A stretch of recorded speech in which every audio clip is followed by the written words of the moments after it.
Rồi con chào rồi.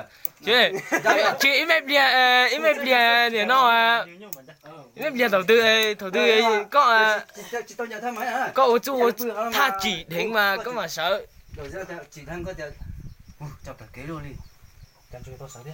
Rồi thì tôi sợ thế nào mà có sợ chẳng á. Mà một ý đi. Đó là có bự à, có bự à. Có là bự à. Có thể ô chả phải tôi mua thứ ôi đó thì sao hay nó sợ chăng rồi tay ơi sẽ là bự à nó. Bự thì cái dạng rồi bự con mà có sợ ý gì có sợ tao nó cái gì. Rồi sợ chạy mà. Ôi. Đi tao bảo nó chạy bự đi. Này. Nắng mà sợ. Tao đó. Thôi bự à. Là bự đây mà đi. Ôi mà có bự. Lỡ bự. Mất bà. Mất bà đó. Lò bà đó. Nha. Cái thay cái tôi tầm nó thay bé à.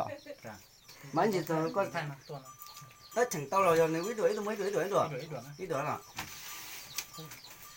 Đi ở bé ở chân mà đi bao thế hả? Đi chỉ rồi. nhớ tâm mà ô lấy tiền không mấy tôi có đấy chứ